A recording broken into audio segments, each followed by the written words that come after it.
I'm Scarlett, a 37-year-old, childless, working housewife. Today is our 5th wedding anniversary, and also my husband Everett's birthday, who is the same age as me. Everett is a handsome salesman at a famous company and seems to be quite successful, but he often works late and entertains clients, so we don't see each other much. Our wedding was a simple weekday ceremony with family and a few friends, as we both had weekend jobs and struggled to find a common schedule. Everett strongly wanted it this way. So, for our anniversary and his birthday, I asked him to come home early. I took a half day off from work. I bought his favorite Wagyu steak, wine, and cake at a department store and set a stylish table. I waited for Everett to come home.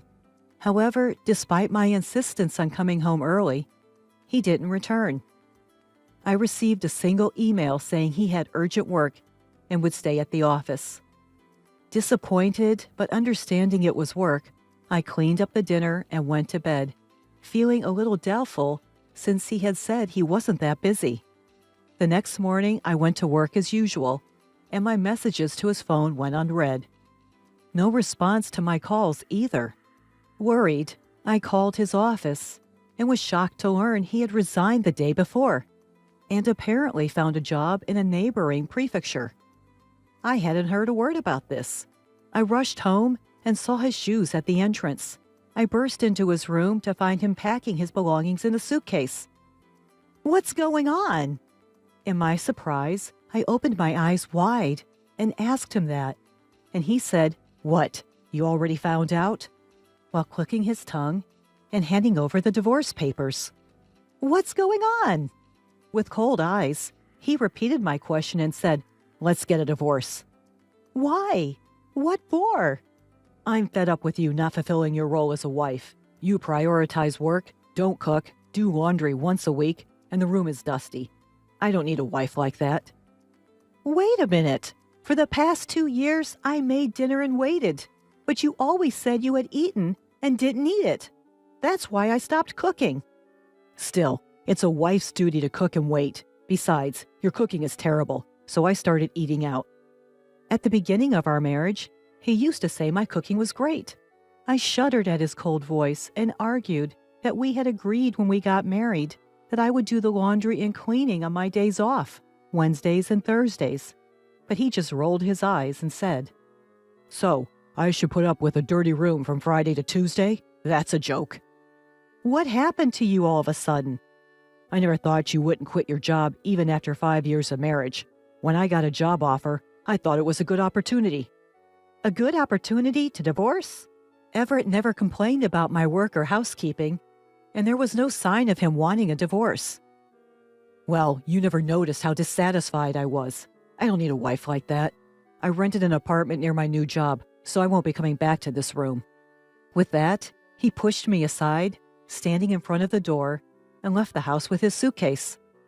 I stood there dumbfounded, unable to comprehend what had happened. A week later, I attended a high school reunion. I wasn't in the mood to go, but I had already paid the membership fee, and I hadn't been able to contact Everett since then.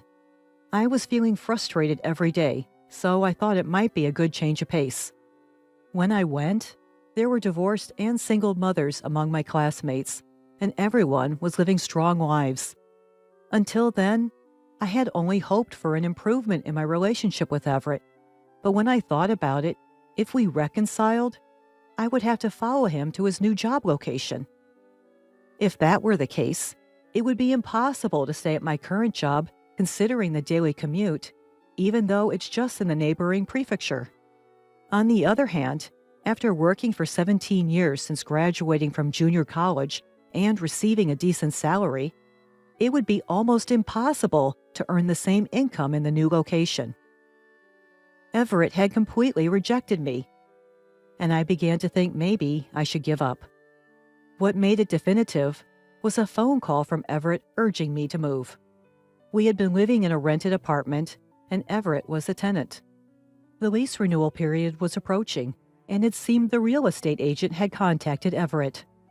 "I told them we'd move out in a month, so get rid of everything by then." "I'm still living here. And you didn't consult me at all," I complained, to which he replied, "I'm the one renting it. I don't need to consult you," in a combative tone. I realized that it was really hopeless and said, "Fine, I'll clean up my stuff this weekend or next weekend. Get rid of not just your stuff, but also everything left in my room and the furniture." "What?" I was ticked off when I heard that. "What are you talking about? This room was originally rented by you when you were single, and most of the furniture has been used since then. Most of the other furniture and appliances were bought with your credit card. I'll dispose of the furniture and appliances I mainly used, but naturally, you're responsible for disposing of the rest and covering the disposal costs." When I replied, he hung up. What a stingy man, taking only his precious belongings and leaving all the cleanup to me. This made me determined to divorce him. Over the weekend, I sorted out the closet, reminiscing about the happy times we'd had since we got married. There were many things belonging to both me and Everett. Among them, I found his high school graduation album. Come to think of it, all the friends Everett introduced me to were from after college. I absent-mindedly flipped through his graduation album. That's when I noticed something unexpected. I submitted the divorce papers and reported it to Everett by email. A week later, in the evening, I received a reply from Everett with a picture, which was a marriage registration form for him and a woman. I was astonished and stared at it when he called me. "Did you see it?" "What does this mean?" "It's exactly what it looks like. I just had a wedding ceremony and remarried that woman." "You're kidding." "She's super beautiful, rich, and has a great personality. She asked me to marry her as soon as we divorced. This is proof. Isn't it amazing?" "So you were cheating on me while we were married?" "I'm popular, unlike you, who only has your job going for you. Oh, by the way, her father built us a house on their property, and I transferred to her hometown with his help. It's a mid-sized company, but I'm an executive." Everett must have really wanted to brag about remarrying his rich affair partner, but as he nonchalantly answered, a strong anger rose within me. He said there was a problem with me and divorced me, but it was actually to remarry his affair partner. He said they had been dating for over 2 years. They met at a pub with his coworkers, and she was one of 4 women sitting at the next table. Apparently, when Everett spilled his drink on his clothes, she wiped it off, and that's how they started talking. "Man, she's the same age as you and me, but she's super beautiful and looks like she's 10 years younger. She quickly wiped my clothes with a pretty handkerchief." According to Everett, when he took her to a restaurant to thank her, he learned she was a landowner's daughter. She had an arranged marriage at her parents' suggestion, but was troubled by her husband's infidelity. After saying, "I need to fix my bad parts, she's totally different from you," I was instantly attracted to her, he said, and then aggressively pursued her. She started dating Everett without divorcing her husband. Isn't it normal to question the woman who dates 2 men while trying to be devoted to her husband? But Everett, blinded by love, didn't notice. "A woman who doesn't support her man is no good. You prioritize work and don't care about your husband. You're not right for me." "Huh? You can't stand on your own, so you want me to support you?" I couldn't help but yell at him, and Everett seemed annoyed as well, saying, I'm so glad I'm finally free from a woman like you. Stella is the best after all." "Stella? Is that her name?" "Yeah, it's written with the characters for double and flower, like the double cherry blossoms. She was born when the double cherry blossoms were in full bloom. Her parents have a great naming sense. They are true celebrities." As I listened to Everett's voice, enchanted with her unique name, I remembered something. "Did you really marry such a wonderful woman? You're not lying?" Pretending to say this, Everett's pride was hurt. "She's the best wife with a great family background and personality. Look at her elegant beauty." As I expected, he sent me a picture of the 2 of them at their wedding. No doubt, it's her. I couldn't help but burst out laughing. "What's so funny? This is proof that we really got married." "Uh-huh, sure, it's real." I can't help but laugh, unable to say anything more. "Hey, stop laughing. We really got married, and there's a baby in her belly." "What? No way." I can't stop laughing. I get it. Losing me must have made you go crazy. Everett interprets my laughter in a way that benefits him and says dreamily, in 3 months, we'll have a baby girl. She'll definitely be as beautiful as Stella. Well, even if she looks like you instead, she'll still be beautiful. Everett has a sweet, idol-like handsome face. For some reason, he gets a little flustered and says, no, she doesn't need to look like me. Hearing that, I burst out laughing again. Everett says, go crazy on your own, goodbye, and hangs up the phone. Eventually, he'll find out why I was laughing. I can't wait for that day. Afterward, we had some disputes over alimony and property division, but I managed to get millions of dollars from Everett through a lawyer. Everett agreed to pay alimony for his share, not wanting to cause her emotional distress during her pregnancy. 2 years passed without any contact, and then I finally received a heartbreaking email. Please, Scarlett, I beg you, please listen to me. Reluctantly, I answered the phone call that came right after the email. As expected, it was about the child born between him and Stella. Well, kids tend to look like their parents, right? Of course. Who else would they look like? Yeah. Apparently, the baby girl doesn't look like the beautiful Stella at all. I tried saying, she's only 2 years old, right? She'll change a lot as she grows. But he couldn't be convinced, thinking it's strange that there's no resemblance at all. Well, I guess that makes sense. When I asked, holding back laughter, doesn't baby look like you? He suddenly panicked and said loudly, no, she doesn't, but it's okay. It's okay that she doesn't look like me. He secretly did a DNA test to check for Stella's infidelity, but the results confirmed that both Everett and Stella were undoubtedly the child's parents. So there's no doubt that she's your child. Everett wouldn't let the conversation end there. Hey, when I told you 2 years ago that Stella was pregnant, you laughed a lot. Do you know something? Wow, he remembered that. Well, yeah. Actually, Stella and I went to the same high school and were in the same grade. We were never in the same class during those 3 years, so I didn't know much about her, but I remember her being the daughter of a landlord and having a haughty, bad personality. At a class reunion about 2 years ago, the topic of Stella and her plastic surgery came up. Stella, with her single eyelids, small eyes, button nose, and slight overbite, was self-conscious about her looks and apparently underwent several procedures at a famous cosmetic surgery clinic in New York after high school.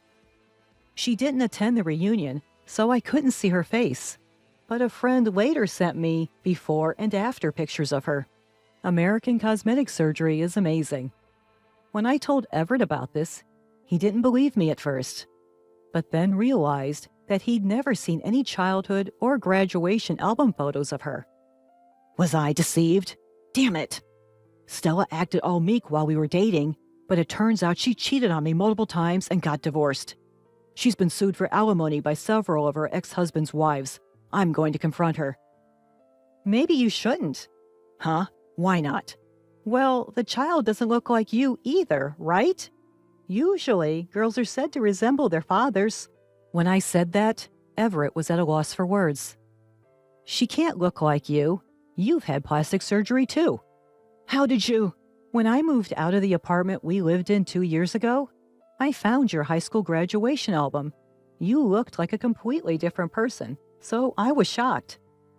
After seeing that album, I understood why he never introduced me to his college friends, insisted on having a modest wedding, and only invited a few colleagues from work. Everett probably had plastic surgery while he was in college and was afraid of being exposed by his friends at the time. I don't think there's anything wrong with plastic surgery, but you have to consider that your child might look like your original face.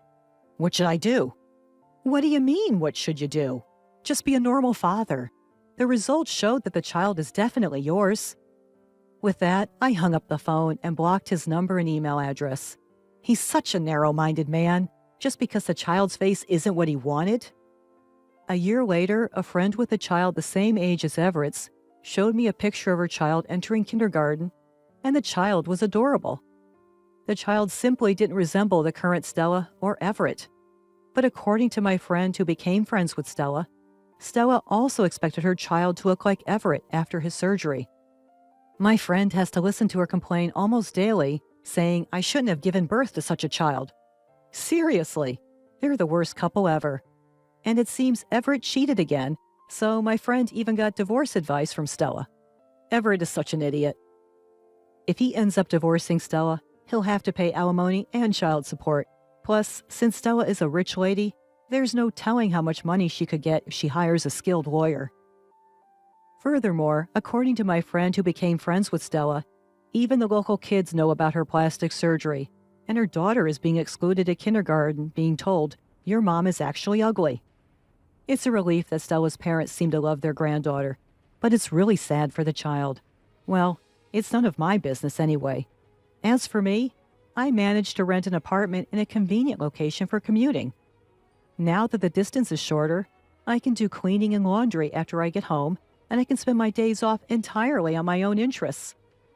I've deepened my friendship with a divorced classmate, whom I met again at the reunion, and I'm enjoying a leisurely and fun life.